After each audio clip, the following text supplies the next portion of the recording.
और इंजन के अंदर फ्रीज हो जाए तो आप जैसे ही स्टार्ट करेंगे तो ब्लास्ट हो जाएगा इंजन। अगर आपकी गाड़ी के प्लग्स कमज़ोर है ना तो आपकी गाड़ी कभी भी फ्यूल एवरेज नहीं देगी। चले हैं काफ़ी लॉन्ग पे, तो ये नीचे निशान आप देख रहे हैं। जी, ये स्पार्किंग के निशान होते हैं। ये पैड्स तो जानवर डले हैं और तकरीबन हाफ लाइफ अपनी कवर कर गए हैं ये। तो वैसे जो एक तरफ की ब्रेक पकड़ती है वो क्या चक्कर होता है? वो यही होता है बेसिकली। कोई ये चीज़, ये पिंस देख रहे हैं कितनी इजी है। ये कोई हार्ड हो जाएगी ना मूवमेंट में तो एक साइड वो पकड़ेगी नहीं, दूसरी जो पकड़ेगी वो साइड पे गाड़ी मूव करना चाहिए। और उस दौरान अब 98 पे एग्जैक्टली 98 पे फैन ऑन हो गया, ठीक है। और ये इसको देखें आप, जैसे देख रहे हैं फ़ौरन वो टेम्परेचर को वापस ले। अस्सलाम वालेकुम, welcome back to another video. उम्मीद है कि आप सब खैरियत से होंगे। सो गाइस, हमारी जो आल्टो है 2022 मॉडल, ये चल चुकी है तकरीबन 9728 किलोमीटर, यानी राउंड अबाउट 10,000 किलोमीटर चल चुकी है। और इसकी जो है ना वो ट्यूनिंग आज हम कराने जा रहे हैं। ट्यूनिंग कराने का जब से जो जहन में आता है ना तो फिर हम फ़ौरन से हाजी ऑटोज़ पर जाते हैं, क्योंकि सिविक का भी काम मैं वहीं से कराता हूँ, तो वो बहुत ही अच्छे हैं। इंजीनियर ज़िशान साहब हैं, तो आज आल्टो की भी हम ट्यूनिंग कराने उनके पास जा रहे हैं। तो जी पहुँच गए हम हाजी ऑटोज़ पे। ज़िशान भाई ने अपना काम शुरू कर लिया। पहले तो इनसे हम ये पूछते हैं ना कि क्या क्या सीन्स आज गाड़ी के करने, क्योंकि गाड़ी 10,000 चली है तो अब ज़्यादा ही बेहतर बताएंगे कि क्या गाड़ी के सारे सीन हैं। अस्सलाम वालेकुम ज़िशान भाई। ज़िशान भाई, ये पहले तो आप माइक लगाए ना। इन्हें तो भाई सारी दुनिया जानती है, क्योंकि इन्होंने जो होंडा का काम किया था ना बहुत ज़बरदस्त काम किया था। अच्छा ज़िशान भाई, आज क्या क्या इस गाड़ी का हमने करना है? अभी बेसिकली 10,000 चली है तो हम ज़्यादा कुछ तो नहीं करेंगे, लेकिन इसके प्लग्स चेक कर लेंगे और उसके अलावा इसकी ब्रेक्स देख लेंगे, क्योंकि गाड़ी 10,000 किलोमीटर में तकरीबन ज़्यादा ये लॉन्ग पे चली है। लॉन्ग पे चली, ठीक है। तो उस सिलसिले में जो है ना ब्रेक्स जो है वो लाजमी चेक करनी ज़रूरी है। ब्रेक्स में प्रॉब्लम भी आ रहा है। ब्रेक्स में प्रॉब्लम भी आपने जैसे बताया, क्योंकि चलती है ना जब लॉन्ग पे तो अक्सर औकात पानी वगैरह जो है ना ब्रेक्स में चला जाता है, ऐसा ही है। और पिने वगैरह ये वो जाम हो जाती है। ब्रेक्स की पकड़ इवन नहीं रहती चारों व्हील्स में। ठीक है, तो वो बेसिकली हम चेक करेंगे और प्लग्स देखेंगे। और ज़िशान भाई, कूलेंट जो कम हुआ है थोड़ा सा, इसका क्या रीज़न होगी? वैसे कूलेंट मेरा ख्याल है कि ये ओवरफ्लो होके बाहर आया है, लेकिन हम फिर भी कंफर्म करेंगे कि छोटी मोटी माइनर लीकेज तो नहीं आ रही है, कहीं पे कुछ इशू नहीं आ रहा। ये लाजमी चेक करना है, क्योंकि कम होना नहीं चाहिए। जिन लोगों की गाड़ी की फ्यूल एवरेज कम आ रही है तो उन्हें क्या चीज़ चेक करानी? सबसे पहले तो आपको प्लग्स चेक करने पड़ते हैं। अगर आपकी गाड़ी के प्लग्स कमज़ोर है ना तो आपकी गाड़ी कभी भी फ्यूल एवरेज नहीं देगी। एवरेज बेसिकली स्टार्ट ही प्लग से होती है। ठीक है। बाकी चीज़ें बहुत माइनर होती हैं, माइनर डिफरेंसेस होते हैं, वो कोई इशू नहीं होता, लेकिन प्लग्स बहुत ज़रूरी हैं, बहुत ज़रूरी है। अभी देखते हैं इस गाड़ी के भी प्लग्स के क्या हालात हैं और फिर फाइनल देखते हैं क्या हिसाब बनता है।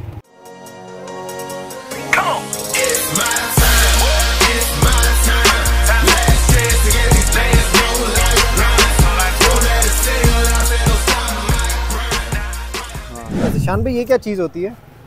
ये साउंड बॉक्स होता है। ये बेसिकली साउंड को डिक्रीज करने के लिए ना, सही, इसलिए ये यूज़ किया जाता है। और इनकी प्लग जोन में है ना अभी ये? वैसे हाँ, ये कॉइल्स निकले हैं, कॉइल्स निकले, इग्निशन कॉइल्स कहते हैं हम इसको। ठीक है, प्लग एक निकला है। अब क्या हालात है इसके? मुझे तो देखने में अजीब लग रहा है। हाँ, प्लग्स असल में ना चले हैं काफ़ी लॉन्ग पे, तो ये नीचे निशान आप देख रहे हैं। जी, ये स्पार्किंग के निशान होते हैं। ये जब काफ़ी ज़्यादा चल जाते हैं ना तो यहाँ पे इसको बेसिकली आम जो मैकेनिक्स होते हैं वो कहते हैं लीकेज आ गई है प्लग्स में, लेकिन इतनी नॉर्मल होती है, हो जाती है, क्योंकि कुछ नमी होती है और कुछ लीकेज भी होती है। लेकिन आप छोटे इंजन पे हम इतना जुल्म करें तो बस वो भी एक रीज़न बन सकती है ना। लेकिन है ठीक है प्लग्स अभी, मतलब लाइफ उनकी काफ़ी है, ठीक है, काफ़ी चलेंगे, क्योंकि 10,000 टोटल अभी। हाँ, अभी लाइफ उनकी बिल्कुल ठीक है। बाकी प्लग्स भी दिखाते हैं आपको जी। सेम कंडीशन है, सेम कंडीशन। वैसे आपको चलने में कोई मिसिंग या कोई ऐसी नहीं, मिसिंग नहीं करती गाड़ी, बिल्कुल भी नहीं मिसिंग कर रही। ठीक होगा। सेकंड हम देखेंगे इसकी ब्रेक्स की तरफ। तो ये ब्रेक्स देखते हैं जी। पैड्स तो जानवर डले हैं और तकरीबन हाफ लाइफ अपनी कवर कर गए हैं ये, लेकिन अभी काफ़ी, हाँ काफ़ी अभी रहते हैं। सिविक के तो सर 40 चल के हाफ हुए हैं, इसके 10,000 चल के 10,000 पे भी हो गए हैं। जेन्युइन है, NBK के डले हुए, उसी तरह चले हुए हैं, जेन्युइन नहीं है, बिल्कुल जेन्युइन है। हम बेसिकली इनकी ये पिंस हैं, इनको हम थोड़ा सा ग्रीस करेंगे। वैसे अभी है तो ये नॉर्मल लग रही है मुझे, लेकिन और भी बेहतर हो जाएंगी इनको ग्रीसिंग से ना। हो गया तो अभी ग्रीसिंग करेंगे स्टार्ट। तो वैसे जो एक तरफ की ब्रेक पकड़ती है वो क्या चक्कर होता है? वो यही होता है बेसिकली। कोई ये चीज़, ये पिंस देख रहे हैं कितनी इजी है। ये कोई हार्ड हो जाएगी ना मूवमेंट में तो एक साइड वो पकड़ेगी नहीं, दूसरी जो पकड़ेगी वो साइड पे गाड़ी मूव करना शुरू कर देगी। चलें अभी देखते हैं जी ब्रेक्स का भी अल्लाह, क्योंकि ये मेन काम है कि ब्रेक्स के बगैर ना वो मुश्किल हो जाता है काफ़ी। अब नेक्स्ट स्टेप क्या है हमारा? अब अभी ये जो लीकिंग के निशान है ना, ये बेसिकली हमने बफ करने हैं। ऊपर से प्लग्स बेसिकली साफ़ नहीं करते होते क्योंकि उसे एवरेज डिस्टर्ब होती है और प्लग भी ख़राब होते हैं। तो हम बेसिकली ऊपर से टिप्स वगैरह सिर्फ चेक करने के लिए खोलते हैं, वरना सफाई नहीं करते उसकी।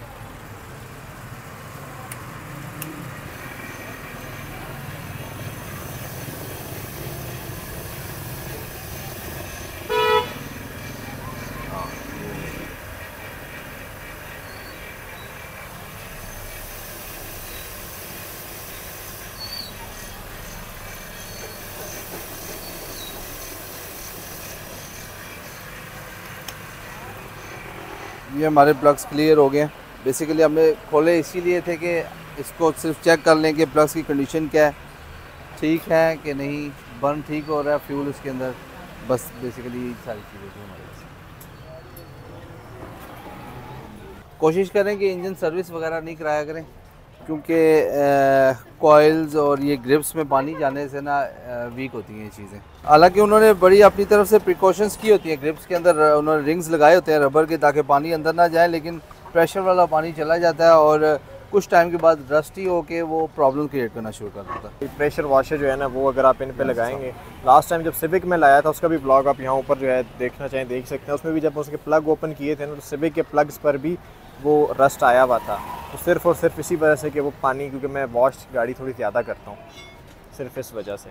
अब ये जो साउंड डैम्परिंग जो था मेरे ख्याल से ये अब वापस लग रहा है। तो जी कूलेंट गाड़ी का कम हो गया था, अभी उसको चेक कर रहे हैं कि कहीं से लीकेज वगैरह वाला सीन तो नहीं है।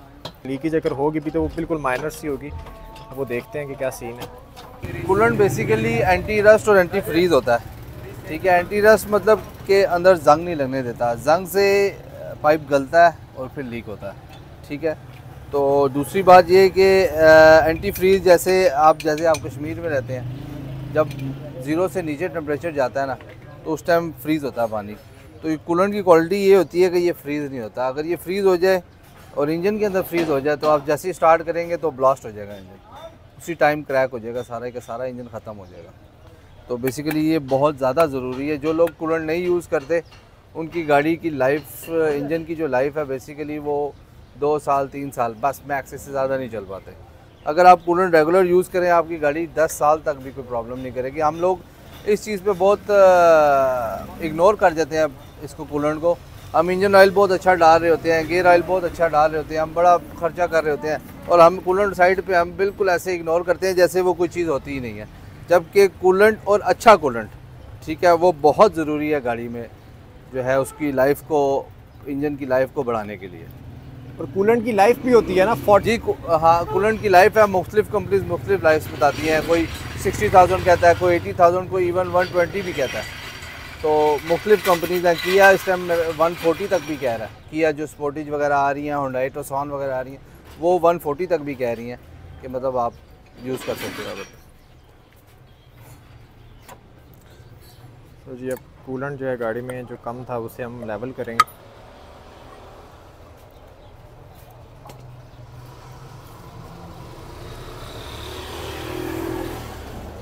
कुछ लोग ना कूलेंट डालते साथ कहते हैं, मैकेनिक्स खासकर, के साथ पानी भी डालें कूलेंट के साथ वाटर, तो वो उसका क्या सीन होता है? नहीं जी, इस पे मैं एग्री नहीं करता, ठीक है। हाँ, वो जो कंपनीज जैसे टोयोटा वगैरह प्री मिक्स कूलेंट बना के दे रही हैं तो वो ठीक होता है, लेकिन आपका पानी बीच में डालना बाद में वो मैं रिकमेंड नहीं करूँगा क्योंकि वो डाइल्यूट हो जाएगा और वो कूलेंट अपनी वो क्वालिटी नहीं दे पाएगा जो वो दे रहा होता है इस टाइम। मैंने सुना है कि जो नई गाड़ियाँ 0 मीटर जो गाड़ियाँ हम निकलवाते हैं वो कूलेंट थोड़ा कम करती हैं, उसका क्या सीन होता है? ऐसी कोई बात नहीं होती, कूलेंट कभी एवेपोरेट नहीं होता, ठीक है, अनटिल अनलेस वो लीक ना हो जाए, ठीक है। ये बात गलत है, लोगों की परसेप्शन यहाँ पे भी गलत हैं कि यार गर्म होती है या एसी चलता है तो उस वजह से थोड़ा बहुत एवेपोरेट हो जाता है। ऐसी कोई बात नहीं होती।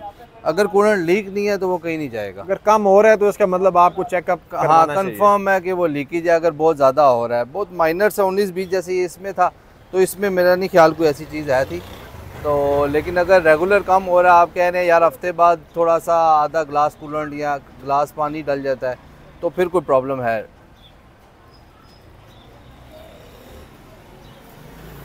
ये पिछले ब्रेक लेदर्स होते हैं, ये इनकी लाइफ अगले समझ लें कि अगर सपोज़ फॉर एग्जांपल अगले डिस्कें जो हैं वो डिस्पैच 60,000 चलते हैं ना, तो ये 1,10,000। अच्छा, इनकी लाइफ डबल होती है क्योंकि लोड अगले डिस्पैच पे ज़्यादा होता है। ठीक है, इस वजह से पिछले जल्दी नहीं जाते। समझ गए। अभी ये भी हाफ नहीं हुए होंगे क्योंकि तो कुछ भी नहीं हुआ, इनको कुछ भी नहीं हुआ, ये वहीं के वहीं खड़े हैं तकरीबन। बिल्कुल, ये आप देखें ब्रेक पैड जो हैं बैक वाले। अब निशान भी स्कैनिंग करेंगे हम।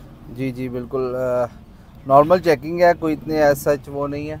खुदा ना खास्ता हमारी नज़र में कोई चीज़ ना आ रही हो और गाड़ी में कोई माइनर सी चीज़ या वैल्यूज़ में थोड़ा बहुत भी हो तो वो यहाँ से चेक हो जाए, ताकि इन फ्यूचर कोई मसला ना आए। क्योंकि हमारे वाज भाई ज़्यादातर हिली एरियाज़ में घूमते रहते हैं व्लॉगिंग के सिलसिले में, तो उस सिलसिले में वहाँ पे कोई प्रॉब्लम ना आए इनको इन फ्यूचर, अल्लाह खैर रखे, तो वो लाजमी हमने चेक करना। तो कंप्यूटर के एरर बिल्कुल नहीं है, कोई भी इंजन में कोई एरर नहीं आया हुआ। इसमें तो आप देख सकते हैं नो DTC आ रहा है इंजन के अंदर। ठीक है, हम बल्कि इसको पूरा टेस्ट भी कर लेते हैं।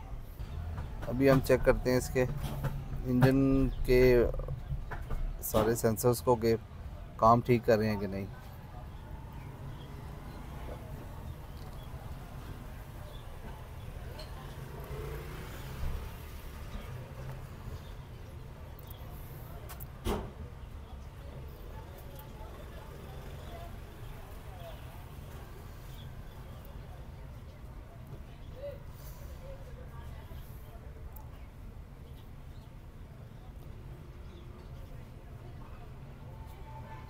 रेडिएटर फैन भी इसमें चेक हो सकता है। वो कंडीशंस हैं कि आप बेसिकली चेक क्या करना चाह रहे हैं। जो मेजर चीज़ें मेजर तो ट्यूनिंग से रिलेटेड हम जो चीज़ें होंगी वो उठाएंगे सिर्फ, ताकि हम वही चेक कर लें, उनमें कोई प्रॉब्लम्स तो नहीं आ रहे। बाकी अगर ये बाकी ऑप्शंस जितने आ रहे हैं जो हमने सेलेक्ट नहीं किए, वो आप प्रॉब्लम टू प्रॉब्लम आप चेकिंग करते हैं कि आपको गाड़ी में क्या मसला आ रहा है, उस हिसाब से वो चीज़ आप चेक कर सकते हैं। तो ये सारी चीज़ें हमने चेक कर ली। अब हम गाड़ी स्टार्ट करेंगे। गाड़ी माशाल्लाह स्टार्ट हो गई है और इसमें ये ऐप सेंसर 1 सेंसर 2 ये बेसिकली एक्सीलरेटर पैडल पोजीशन को बता रहा है। ठीक है, ये जो आपके अंदर एक्सीलरेटर पैडल है ये इलेक्ट्रॉनिक होता है, तो ये उसमें 2 सेंसर्स हैं। टू बी सेफ साइड उन्होंने 2 सेंसर्स लगाए हुए हैं पैडल के अंदर, कि अगर खुदा ना खास्ता एक क्राम छोड़ दे तो दूसरा उसको फ़ौरन डिटेक्ट कर ले कि यार उसने एक्सीलरेटर पैडल दबाया है कि नहीं दबाया। तो ये हम जैसे ही पैडल दबा रहे हैं आप देख रहे हैं दोनों की वोल्टेजेस इंक्रीज़ होती हैं, ये इंक्रीज़ होती जा रही है, और ये मैंने छोड़ा तो वो डिक्रीज़ अपनी जगह पे वापस आ गई। ठीक है, बैटरी RPM इसका कितना चल रहा है अभी? ये RPM बता रहा है ना? नहीं, RPM नहीं, RPM ये है बेसिकली, ये जो हाईलाइट मैंने किया ना इंजन स्पीड के नाम से, ये बता रहा है। ये डिज़ायर्ड आइडल का मतलब है कि कंप्यूटर बता रहा है कि इतना 886 होना चाहिए। ठीक है, और आपका इंजन स्पीड आ रही है तकरीबन 886 के करीब करीब, 870, 850, 870। मैकेनिकल चीज़ है, राउंड में रेवोल्यूशंस में घूम रही है, तो इस वजह से वो एग्जैक्ट एक जगह स्टेबल नहीं हो सकती, लेकिन उसके करीब लाजमी रहेगी। आपको इस तरह फील नहीं होगा कि RPM ऊपर या नीचे हो रहा है। 10 या 12 RPMs का ऊपर नीचे होना प्रॉब्लम नहीं है। ये इसका कूलेंट टेम्परेचर है 75 इस टाइम। ये तकरीबन 98 से 100 के दरमियान जब पहुंचता है टेम्परेचर तो फ़ैन चलता है, दोबारा इसको ये 94, 92, 93, 94 तक लेके आता है, और ऐसे ही ये एक साइकिल चलता रहता है। जैसे जैसे गाड़ी चलती रहती है साइकिल चलता रहता है।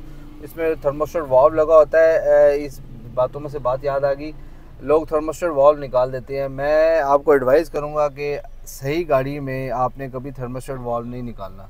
ठीक है, अगर आपका रेडिएटर ठीक है, आपका कूलेंट अच्छा है, तो आपने वाल्व नहीं निकालना। लोग ये कहते हैं जी गर्मियों में वाल्व निकाल देना चाहिए, ऐसी कोई चीज़ नहीं होती। उसके अलावा EFI गाड़ियों में फ्यूल एफिशिएंसी आती ही एक डिज़ायर्ड टेम्परेचर के ऊपर आ गया है। जैसे 94 से 98 तक मैंने आपको बताया इसका टेम्परेचर रहता है, तो इतना रहेगा तो ये अपने फ्यूल सिस्टम को बेस्ट परफॉर्म करेगी फ्यूल सिस्टम के अंदर के जितना फ्यूल चाहिए। क्योंकि ठंडी गाड़ी में आपने देखा ऑटो रेस होती है, ऑटो चोक हम उसको बेसिकली अपने वर्ड्स में कहते हैं। उस दौरान फ्यूल बहुत ज़्यादा इंजेक्ट हो रहा होता है क्योंकि गाड़ी ठंडी होती है। ठीक है, तो उस वजह से वो उसको स्टेबल रखने के लिए उसको फ्यूल ज़्यादा इंजेक्ट करना पड़ता है। और अगर सपोज आप वॉल निकाल देते हैं या फ़ैन डायरेक्ट कर देते हैं कुछ लोग भी इवन, तो क्या होता है गाड़ी ठंडी हो जाती है और फ्यूल ज़्यादा इंजेक्ट करना शुरू कर देती है। वो समझती है कि गाड़ी अभी ठंडी है, फ्यूल ज़्यादा इंजेक्ट होने की वजह से फ्यूल एवरेज आपकी ख़राब हो जाती है। लिहाजा अगर आपकी गाड़ी का रेडिएटर अच्छा है, कूलेंट डला हुआ है, लीकेज नहीं है, तो कभी भी आप फ़ैन डायरेक्ट नहीं कराएं, वॉल नहीं निकालें, आपकी गाड़ी की फ्यूल एफिशिएंसी बहुत बढ़ेगी। बेसिकली वेट कर रहे हैं सिर्फ रेडिएटर फ़ैन के चलने का, ताकि हमें कंफर्म हो जाए कि रेडिएटर फ़ैन जब चलता है बेसिकली वो एक नॉर्मल टेम्परेचर होता है रनिंग गाड़ी का, उस दौरान इसकी फ्यूलिंग सिस्टम सारे ठीक काम कर रहे हैं कि नहीं। सिर्फ इसको स्टार्ट रखने का मकसद ये है कि वो टेम्परेचर पे आके हम प्रॉपर हर चीज़ चेक कर लें। अभी टेम्परेचर निशान पे कहाँ पर पहुँचा है? अभी हमारा रेडिएटर का 87 के करीब है। 92 के बाद चलेगा? नहीं, ये 98 से 101 102 तक होता है। मुख्तलिफ गाड़ियों में मुख्तलिफ सिस्टम होता है। जैसे होंडा, जैसे आपके पास सिविक है ना, उसका 96 पे रेडिएटर फ़ैन चल जाता है। ठीक है, इसका देख लेते हैं हम। हाँ, इसका हम अभी देख लेंगे क्योंकि हर गाड़ी का अपना एक सिस्टम होता है। अभी हमने थोड़ा सा आरपीएम बढ़ाया है ताकि जल्दी वो अपने टेम्परेचर पे आ जाए। तो ये जैसे आप देख सकते हैं 97 टेम्परेचर भी हुआ है, अभी पंखा नहीं चला, तो हम यही चेक कर रहे हैं कि पंखा चल जाए और उस दौरान हम अब 98 पे एग्जैक्टली 98 पे फ़ैन ऑन हो गया। ठीक है, और ये इसको देखें, आप जैसे देख रहे हैं फ़ौरन वो टेम्परेचर को वापस लेके आना शुरू कर दिया उसने। 96, ये ऑलमोस्ट 95 या 94 के बाद आके ये फ़ैन बंद हो, 94 पे फ़ैन ऑफ हो गया। ठीक है, ये बेस्ट कंडीशन होती है किसी भी गाड़ी की जिस पे ये अपने आप को टेम्परेचर को हर टाइम कंट्रोल करती है, क्योंकि ये इंजन्स बने हुए हैं एक नॉर्मल इस टेम्परेचर के ऊपर चलने के लिए। अगर आप 90 से नीचे टेम्परेचर रख के इनको चलाएंगे ना, तो ये अपनी बेस्ट परफॉर्मेंस नहीं दे पाएंगे, आपको फ्यूल एवरेज भी नहीं दे पाएंगे। आप कह लें कि आपकी गाड़ी की परफॉर्मेंस पिक वाइज भी अच्छी नहीं होगी, एक्सेलरेशन वाइज भी अच्छी नहीं होगी। तो ये चीज़ें बहुत ख़राब हो जाती हैं जब आप डायरेक्ट फ़ैन करते हैं या वॉल निकाल देते हैं। ट्यूनिंग वगैरह फाइनल हो गई हमारी, वो रेडिएटर का फ़ैन वगैरह ईच एंड एवरीथिंग, प्लग्स वगैरह सारा कुछ चेक हो गया। तो ज़िशान भाई अब मज़ीद तो कुछ भी छेड़ने की ज़रूरत नहीं है इस गाड़ी को। वाजबी आपको जैसे इजी लगे 25,000 या 35 इवन 35,000 भी चला सकते हैं आप। उस दौरान आपने कोई काम नहीं करवाना है इस गाड़ी का, सिर्फ ऑयल चेंज करवाएं साथ साथ, जैसे भी आप रेगुलरली कराते हैं, जो भी माइलेज पे आप कराते हैं। और 35 आई सजेस्ट के 35 तक इसको चलाएं। ठीक है, उस दौरान कोई काम नहीं कराने की ज़रूरत। 35 के बाद इंशाल्लाह आएगी तो हम इसको देखेंगे कि अब हम इसका नेक्स्ट क्या करना है, क्योंकि उस दौरान फिर हमें थ्रॉटल भी करनी होती है। ब्रेक्स मुझे है कि 35 के दरमियान जाके ये डिस्क ख़त्म हो जाएंगे, डिस्क पैड्स ख़त्म हो जाएंगे, क्योंकि अब शायद आप हिली एरियाज़ में ज़्यादा चला रहे हैं, उस वजह से जो है ना ये डिस्क पैड तब तक ख़त्म हो जाएंगे। तो तब तक इंशाल्लाह ताला कोई मसला नहीं आएगा होपफुली। बाकी अल्लाह खैर रखे। Thank you. चलें जी, आज की वीडियो जो है यहाँ पर एंड करते हैं। गाड़ी जो है हमारी वापस जो है माशाल्लाह ब्रांड न्यू हो गई है। पहले भी सही थी, बट ये था कि अब जो है वो तसल्ली भी हो गई है कि अब ज़िशान भाई ने खुद जो है प्लग्स वगैरह चेक कर लिए। सो जो इसके लास्ट टाइम हम सिविक पर आए थे उसका हमने इसका काम कराया था, सिविक का ऑयल चेंज, गेयर ऑयल सारा कुछ, तो वो भी बड़ा अच्छे से इन्होंने किया था। वो भी वीडियो अगर आप देखना चाहें तो लगे हुए लिंक पर आप देख सकते हैं। तो thanks for watching. Next video मुलाकात करेंगे। अपना ख्याल रखिएगा। अल्लाह हाफ़िज़।